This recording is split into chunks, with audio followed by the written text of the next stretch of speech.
Guys, my name is Attorney Walter Roofnot III, and during the live, somebody asked specifically about when the SSI Restoration Act is going to be taking place. And the thing is this, we know de facto that it is not out of the beginning stages of the committees continuing to reshape, review, etc., the initial bill that was created. So at this point, we don't know exactly when this is going to pass. However, we know this. It's caught on enough to the point that by the way things work, it's just like a virus. If a virus gets enough hold of your body, it will grow and grow and grow and grow. Similarly, with this particular bill, this idea, this Supplemental Security Income Restoration Act, the bottom line is that this will ultimately become a reality. And the reason why is that it has caught on enough in the news. People have gotten a taste of it, and for that reason, they want it, and they're going to vote it in. Let's go through the basics, though. I printed out this nice little article, Justice in Aging, Fighting Senior Poverty Through Law. July 2021 is when they created it. I'm going to go through it kind of quickly to give you a better understanding of specifically what it's about. This is the intro section so that you understand why Supplemental Security Income, the Restoration Act, is so incredibly important. Number one, they say, what is SSI? Okay, SSI is a supplemental program to the Social Security system that provides modest financial assistance for people who are unable to work enough to meet their basic needs, including older adults with low or no Social Security or pension income and younger people with significant disabilities. So what they're saying there is people over 65 who have no net, no retirement option, no thing in place to save them, and those individuals who are younger than 65 who basically can go ahead and tap into the Poverty Line Disability Program, which is SSI. A lot of people don't realize that SSI utilizes the same medical severity standard as SSDI. Most people call SSDI disability, but then it would not be incorrect to also think of disability as SSI as well, because they both are disability programs. One is where you pay into it, one is where you're poor, and as a result of that, you're markedly disabled, therefore you can be found disabled. Now, what they mentioned here, and I just want to point out real quick, people who are unable to work enough to meet their basic needs, that section right there is what's called vocational allowance. That's where, you might go in front of the administrative law judge, and the judge says, okay, considering all the different jobs out there, the different category levels, very heavy, medium, light, sedentary work that exists, you can't do any of those jobs in those categories, because that's how they look at jobs. They look at jobs to see whether or not you fit into the categories such as medium, light, sedentary. So that's a vocational allowance, including older adults. That's that 65 plus option with low or no Social Security or pension income. There you go. And younger people with significant disabilities. So what they're talking about with this younger people with significant disabilities are basically those under, well, they could look at it as those under 45 or those under 50. I tend to look at it because of how more SSA-centric anti-claimant the system has become, that I tend to look at it more as those under 50 years old, because the grid-out options for 45 to 50 or a day before 50-year-old, they're terrible. Only at 50 plus does it really start to matter. So the bottom line is that's the breakdown of that. That's Shadow and Sweetie fighting in the background over a treat. Shadow will obviously come here and hide under the desk shortly because Sweetie will get too annoying. Now, with that said, let's go to the next section. How much is the benefit? The maximum possible federal monthly benefit for an individual in 2021 is $794, right? Which we all know is not enough to be able to survive on in America. Married couples who are both on SSI receive $1,191, which is ironic because it's one of the few places in the law where being married is a horrible thing. Not just a bad thing, but a horrible thing. And here's why. When you have two SSI people, instead of getting $794 plus $794, they actually reduce the overall amount that you get, being a total of $1,191. The idea and premise behind that was that you're going to be sharing bills. You're not both paying rent, in the same sense of, split dwellings. You have one dwelling. You have one, bill from the grocery store, etc. The only kicker is that even if you had 794 times 2, it's still not enough to live on for two people. Some states kick in a small monthly supplement, California example, but in most of the country, the monthly benefit amount for a single individual requires recipients to live below the federal poverty line. So what they're saying there very politely and slowly is that you are going to live literally as close to homeless as you potentially could on $794 per month.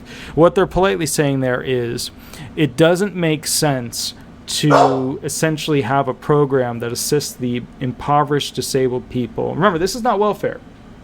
If you're sitting there thinking, oh, this is not welfare.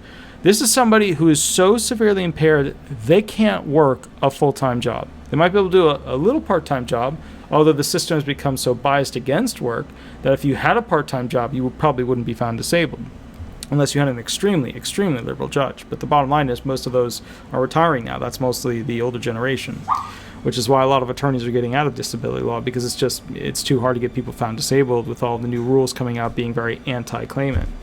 So the problem is this. What they're saying here, and they're politely putting here, is that there is a line. The poverty line. We can look at it one of two ways. Shadow. We can look at one of two ways, okay? Shadow again, and shadow again. We can look at it one of two ways. He's actually a little gremlin monster. I mean, but he'll hide under the desk shortly. He's probably got the treat with him, so Sweetie will be over here barking at him shortly. So here's the deal. The way it works is, let's see if Sweetie's going to come over. No, she's chewing on something else. So here's the deal. We can look at it one of two ways. We can look at it from the, well, we could give them nothing. They could just be disabled and poor, and life is life. Thank God we gave them something.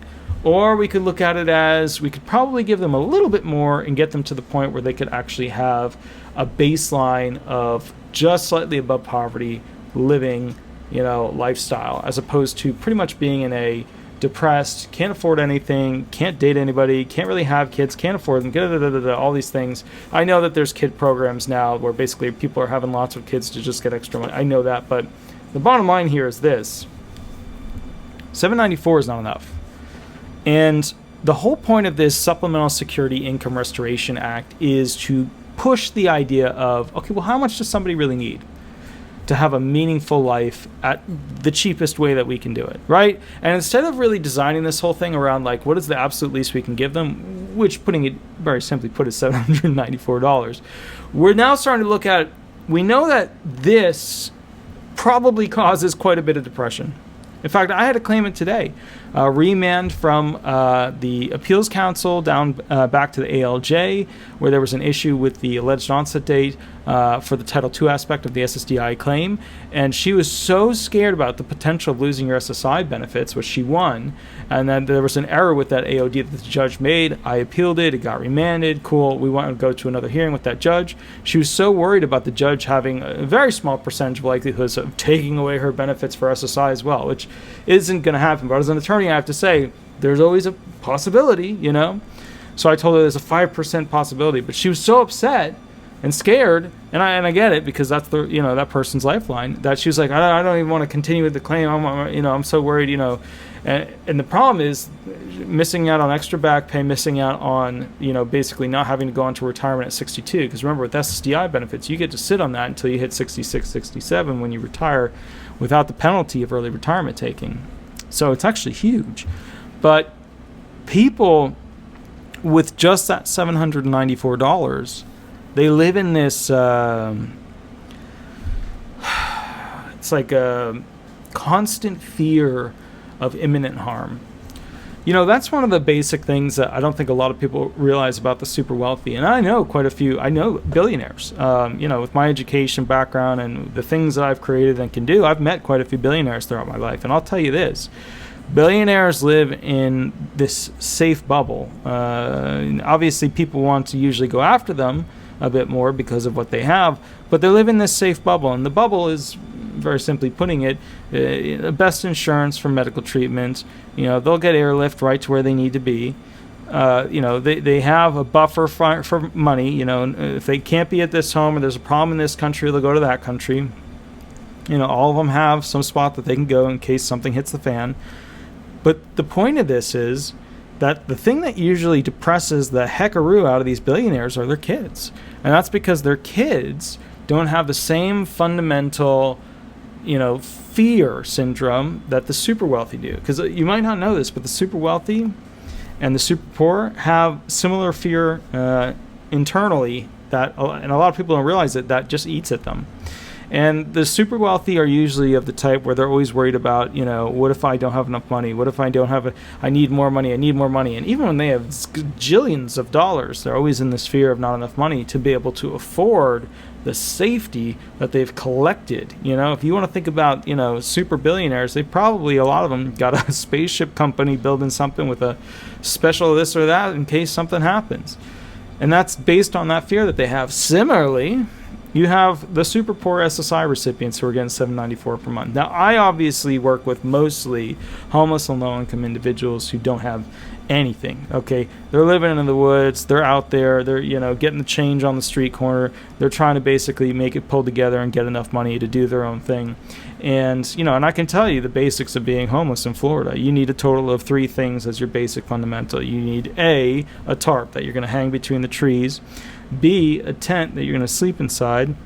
And C, something to get you off the floor of the tent. So, whatever. They have all those little camping gear, yada yadas, and that's how they live their life. That's how they get through a lot of the structural problems that they have. But if you would extend your logical thoughts with me for a moment, that is very similar to the survival situation of, for example, some rich person who's like, I got to get to my bunker. I've got to get to my special, I got to get to this country where the laws don't apply.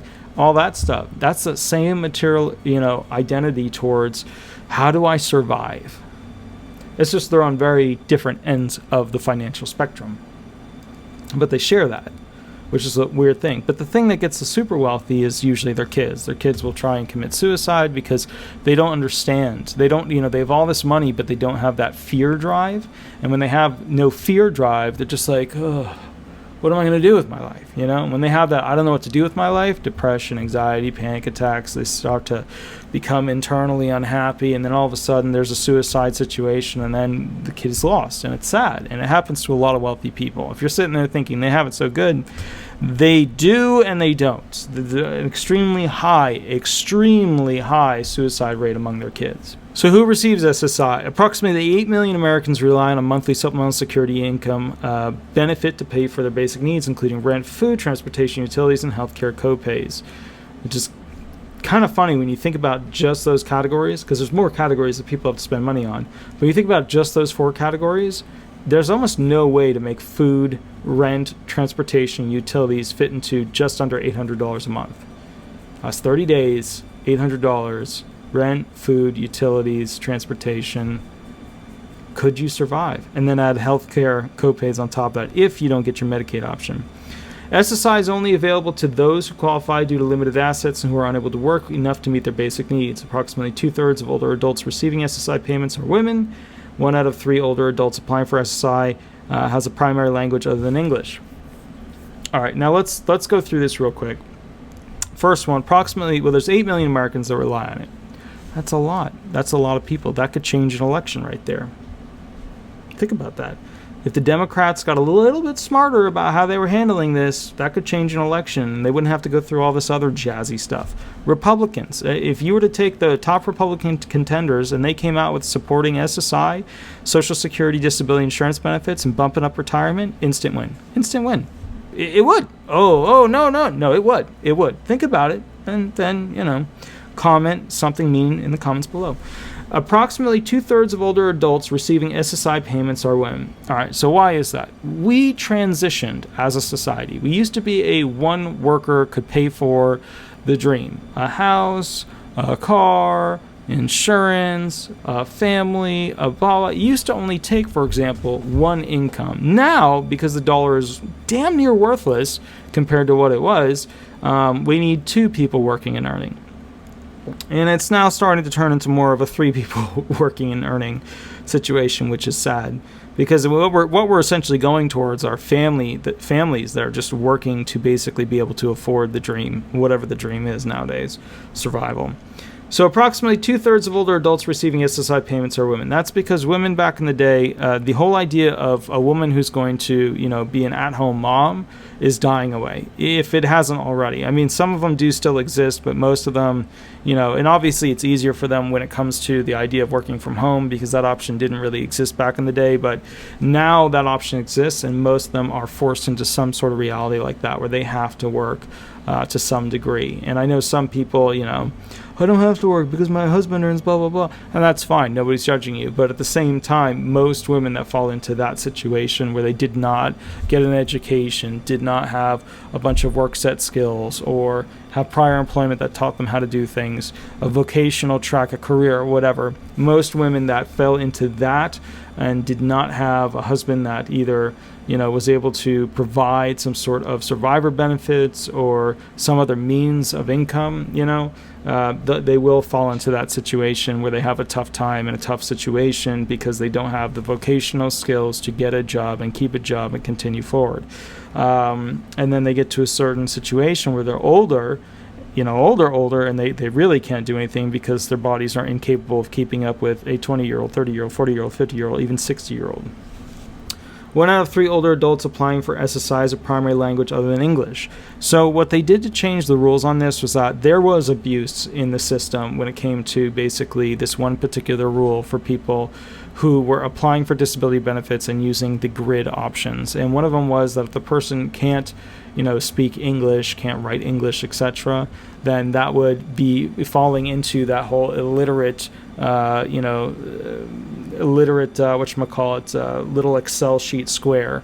And if you met the other requirements and you were illiterate in the sense of English, you would be found disabled, which is why we had a significant Latino population that was utilizing this. In fact, one of the big things that I was kind of like, what the heck, was I saw a lot of Latino-based attorneys who had made millions off of filing individuals that couldn't speak English, but that were of Latino or Castillo or Spanish origin, that were basically filing them over and over and over, anybody they could get, anybody, over and over and over, and saying they can't speak English, it's not their primary language, they don't have any, they don't have transferable work skills, their education is very low, yada yada, boom, they get found disabled. So that got shut off, and the reason that got shut off was that they just changed the wording of that statute to be any language for the most part that is, like they don't have an ability to communicate in a language, and that's kind of what it came down to because, no, it's still transitioning actually. The rule is still a transitional one because it was English and that includes Spanish, but blah, blah, blah. But it's transitioning to with how the judges apply it to pretty much any language. The statute hasn't caught up to that, but it's, even if they don't rewrite it, it is what it is. The judges apply it. If you can speak a language, you're not going to fall into that situation. So the bottom line here is, okay, 1 out of 3 older adults applying for SSI has primary language other than English. That's a result of that situation of what happened there. It's not a good thing or bad thing because consider the other side, the other argument. How many places in America require any language, but let's use Spanish because that's how the whole thing happened. Spanish to be written in all the stores and written as all these options and things and yada yada. Florida has a lot of that, but you're not going to see that in North Dakota. You're not going to see that in South Dakota. You're not going to see that in Alaska. You're not going to see that in a lot of those areas. And as a result of that, it wasn't necessarily fair for people that couldn't speak English to be pushed into that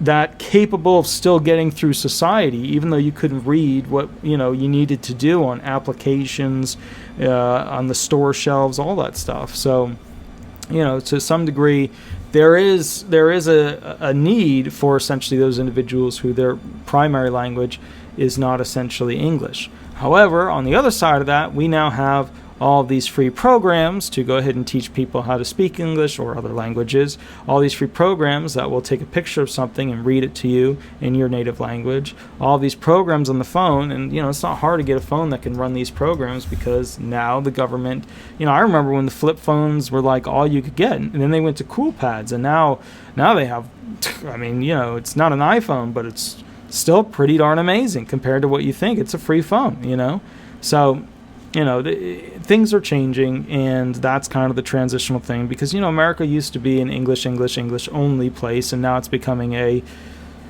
everything, anything, any language, any option, which is interesting because when people all moved here in the very beginning, you had, the immigrants are terrible, right? That was the argument that they used. But the argument is always evolving in the sense that whoever is here thinks the immigrants are terrible, right? The British thought the Irish were terrible, and then it just the next version and the next version and the next version. And what was interesting about that is that culturally, we tend to blame that culture for being, they're just not up to date, they're not capable, they're not, able to assimilate or whatever. But the reality is that this kind of America's thing for the past, couple hundred years, is constantly taking cultures that don't traditionally fit into this mishmash of any culture, and then somehow, like a Lego, it fits into the block spot and it works. So to some degree, I mean, obviously some cultures have a harder time than others, but still, the point is still valid. The blocks tend to build a wall, a Lego wall. That was a little play on words having to do with what's going on at the border. All right, so and the whole point of that suggestion is, we saw a lot of abuse in the art. A side note here, really quick. There was so much abuse on this SSI notation that many, many, many attorneys were filed against for grievances. I'll do another video on that. It was a big deal. Like, when I say it, I know it comes off as like, yeah, and there was a problem. It was a big deal. It was a huge deal. Like, they had doctors set up that would just write exactly what they needed to get them approved. It was a whole big thing. So, but anyways, let's keep rolling because that's not what this video is about. How is SSI different from Social Security? Social Security is OASDI, which is like, all the trust funds. It is financed by the FICA tax. Unemployment income and eligibility and benefit amounts are based on work history. Unlike Social Security, SSI needs based and is not SSI is needs based and is not tied to employment history. Examples of older adults who may qualify for SSI include an 80-year-old low-income retired couple with unexpected medical costs who are facing homelessness, a 50-year-old person who is blind with no savings, and a 70-year-old single woman with little to no Social Security benefits. Or I'll give you some more: a 12-year-old who has very severe marked ADHD, or a 30-year-old who witnessed, their spouse getting shot in a vehicle, who has, very severe PTSD. All of these people fit into SSI. And to understand it, a lot of people get confused, and there's the whole, 5-element process for adults and 3-element process for children. The thing is this: what is SSI? It's a check every month, and usually, depends on what state you're in, Medicaid. That's what it is. If you're like, I still don't know what it is, that's what it is. It's a check in the health insurance. For most states, the health insurance. Sometimes the checks get a state boost. Why does SSI need an update? SSI was signed into law in 1972. All right, so when it comes to dates and stuff, I want you to think 1930s, Social Security came into existence. 1950s, Social Security Disability Insurance came into existence. 1970s, SSI, Supplemental Security Income, came into existence. So 30s, 50s, 70s. Since then, the income and eligibility rules have changed little, and the program is no longer fulfilling its promise of keeping seniors and people with disabilities from living in poverty. So what this sentence does is it sums up pretty much, it could have been written a little bit better, but it does a good job summing up the main problem here. It was created a long time ago. It hasn't properly been updated to meet the financial requirements of the current times. And basically, there's a promise, or I don't even know if we should use the word promise, maybe a goal. There was a goal to keep people out of poverty, right? I don't know about this promise. Government is not good at keeping promises up to date, but at the same time, they're also not good at recognizing promises. If you ever notice, like, things start out as, you have a right to drive, and they always end up as a privilege to drive, if you know what I mean. So let's read that again. SSI was signed into law in 1972, which isn't that old. You know what I mean? We're talking like 50 years ago kind of gig. Since then, the income and eligibility rules have changed little, and the program is no longer fulfilling its promise of keeping seniors and people with disabilities from living in poverty. So that's a good summary. I think what it's missing there is the explanation as to what is poverty and why is it something we don't want? That would have had a little bit better selling point, I think, because it leaves that up to your imagination as like, poverty is bad, but why is poverty bad? Let's see what the next sentence says.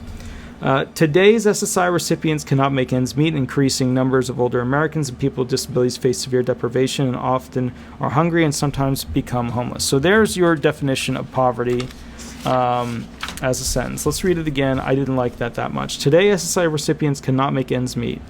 So we're saying, and I don't think they should have used the word make ends meet, because that's something that's not visually appeasing for the mind to say they don't have enough. It's a phrase, it's an old phrase, but it's not something a modern person would use to say, I'm poor.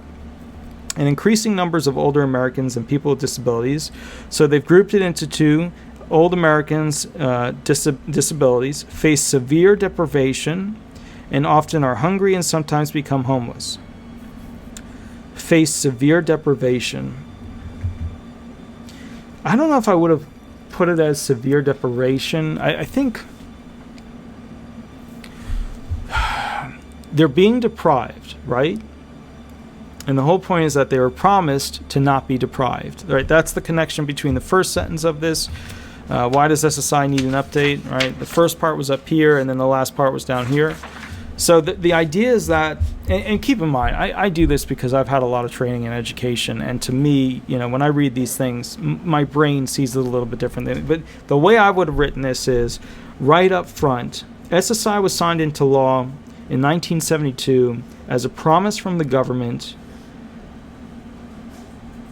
seeking to enhance the lives of poverty-stricken individuals who are deprived or of old age, so that they can live a longer, more fulfilling life. I'm just borrowing parts from it now. And that's it. That's it. I mean, that would have summed up the whole thing right there. I would have written it differently. But, hey, look, that's another thing. All right, we're going to be doing essentially another section on this, which is all of the little changes that the Supplemental Security Income Restoration Act wants to do. And this is all from the 2021 update. What's ironic is that I started to write my own SSI restoration bill, but I called it something differently. They added some of the things that are in mine. They still don't have all of them, though, but I'm sure by 2022 they'll have them. Either way, guys, this is an introduction to the ideology, the public policy behind why we need an SSI Restoration Act. Is there enough money? Yes, there's enough money. If we learn how to spend a little bit more appropriately, we can not only afford to have people in their retired, at this point, guys, we can afford, if we spend a little bit with more intelligence at the end of our Excel sheets, we can afford to basically keep retirement benefits and disability insurance benefits and SSI around. Everybody else is selling this idea of like the money's coming. I had to make a whole list of videos after watching Steve Goss, the chief actuary on behalf of the SSA, at a special award on behalf of a nonprofit, where he's explaining all these details. Actually, it wasn't an award. I had to watch him explain like when it's going to run out, depletion dates, when you're going to get less than your full check. So I know that everybody likes to watch The Blind to Billionaire, the Steven Show, and the LA Late and stuff like that. If you learn anything from this video, it's that you need to get the people who can make this a law in power. That's the big thing. And that my dogs sometimes fight like a married couple. Anyways, guys, I'll catch you a little bit later. Have a wonderful day, and we'll go from there. Thanks so much. Bye-bye.